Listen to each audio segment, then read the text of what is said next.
I love retrogrades. I know that is a controversial statement to say, but I would love to explain a little bit why I just said that, why I love retrogrades, and why I am here to help you love retrogrades as well. Maybe you won't love them, but at least learn how to navigate them. So September is full of retrogrades, and Mercury just stationed retrograde yesterday, Friday, September 9th.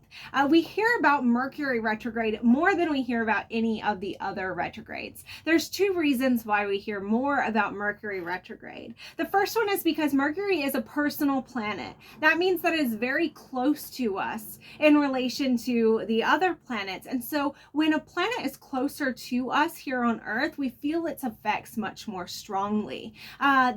More so than the outer planets like Neptune, Uranus, Pluto. When those planets go retrograde, they stay retrograde much longer, months at a time, whereas Mercury is only about 3 weeks. But those planets are much further away from us, so their effects on us are much more subtle. Okay, that's the first reason. The second reason we hear about Mercury retrograde so much more than the others is because it is a common astrological event. It is not rare, it is not uncommon. Mercury stations retrograde 3 to 4 times a year.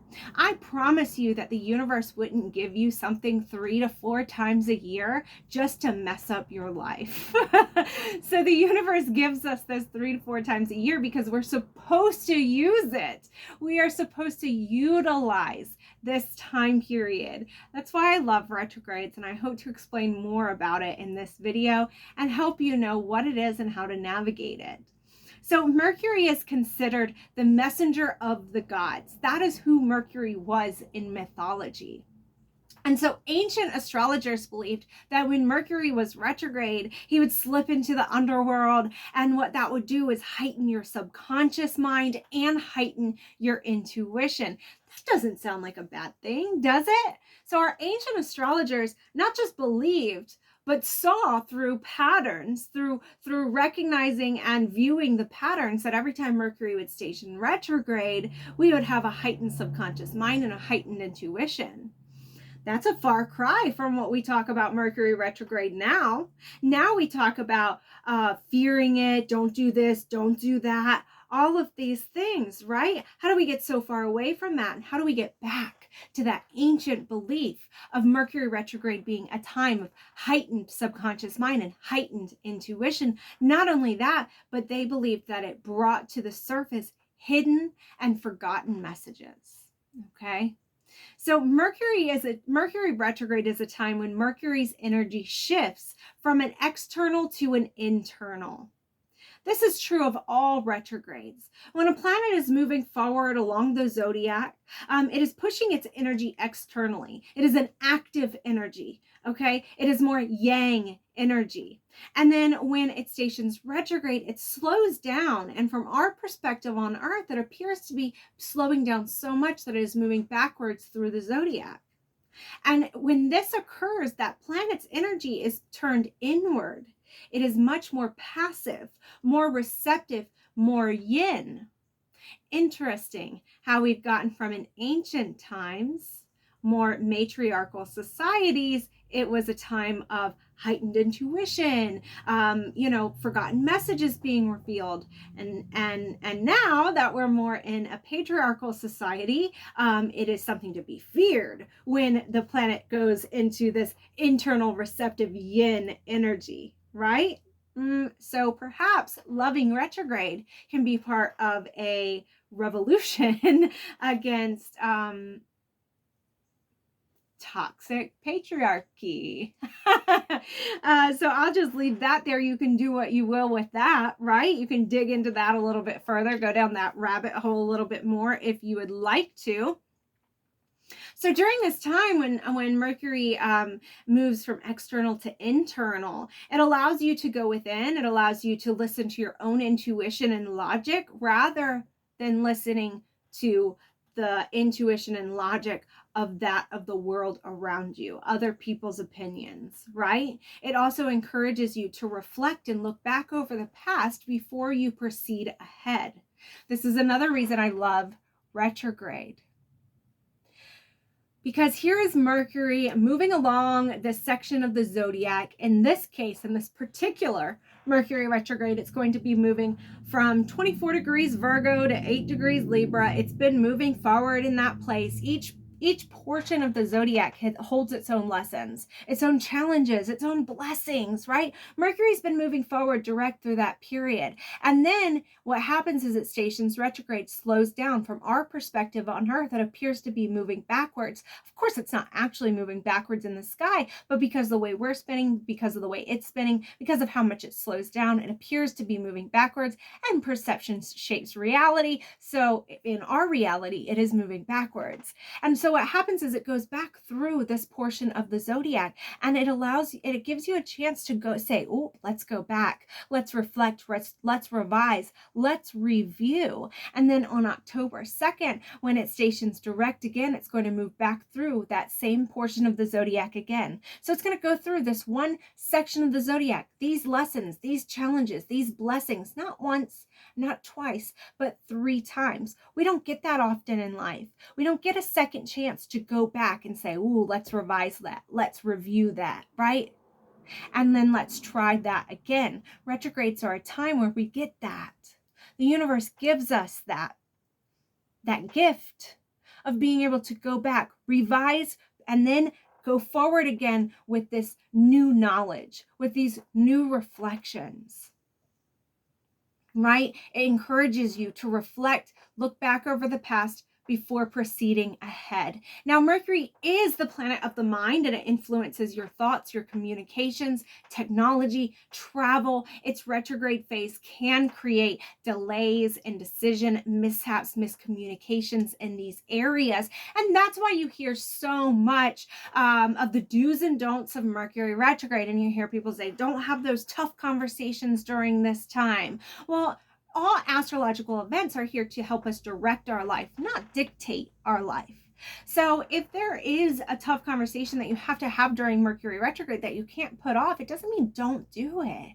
It means just stop. Be a little bit more mindful. Think about what you say first during this conversation. Direct, don't dictate, right?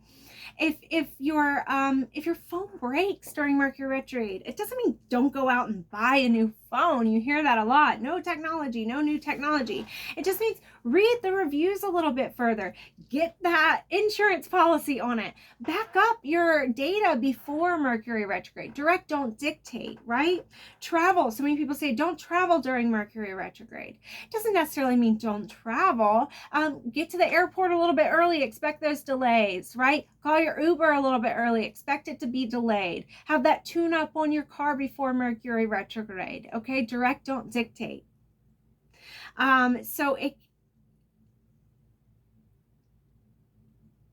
Contracts are another one. Contracts, we hear that. Don't sign any contracts.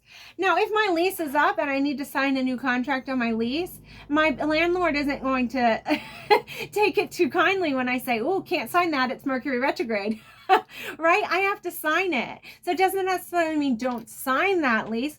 It means read it over. Read every word. Read it twice. Get another set of eyes on it. Maybe get a lawyer to read it because there can be some miscommunication in that.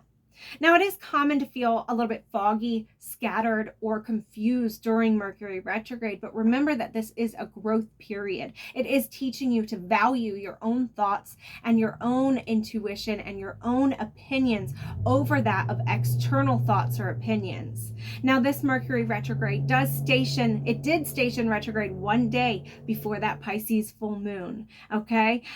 This means that it's heavily influenced by this energy, so that Pisces full moon today, Saturday, September 10th, Mercury stationed retrograde on that Friday, September 9th. Okay, that means it's heavily influenced by this energy. So the lesson of Pisces is to surrender and go with the flow. So you're being encouraged now more than ever to stop fighting Mercury retrograde, to embrace it, to allow it, to allow what's hidden to be revealed. This is a very passive energy. We already talked about how Mercury retrograde in itself, or any retrograde in itself, is a passive energy, is a receptive, is a yin energy. So too is Pisces energy. Pisces is represented by the fish. So think about that fish. Think about if you were a fish and you were trying to swim upstream all your life. You weren't getting far, and you're burning up all your energy. And think about if you finally got hit with the realization that if I follow the river, if I swim downstream, I can get so much further and I cannot use as much energy, passive energy, right? It's not a time to do anything. It is a sacred pause. It is a time to rest, to reflect, and to review. Once Mercury stations direct on October 2nd, the universe then gives you that green light to start taking a more active role and to start moving ahead with those reflections that you gathered during Mercury retrograde. Now, how this retrograde affects you or influences your life is very much going to be reliant on where it is transiting in your personal birth chart. But as a whole, this Mercury retrograde is going to be happening in the signs of Libra and Virgo. So from September 9th to September 23rd, it is going to be moving through Libra. And so you might notice themes relating to your relationships, your partnerships, and how you connect with others, as well as balance and harmony in your life. And then from September 23rd to October 2nd, Mercury is going to be traveling through Virgo in its retrograde path. And at this point, you might notice some themes around your work-life balance, around your health and or healing journey, and around your daily routines. So you may be going back and reviewing, reflecting, and revising these areas of your life so that once retrograde is over, Mercury retrograde is over on October 2nd, you can move ahead and make the changes based on those reflections. That is Mercury retrograde. I hope you have a beneficial Mercury retrograde and use this sacred pause.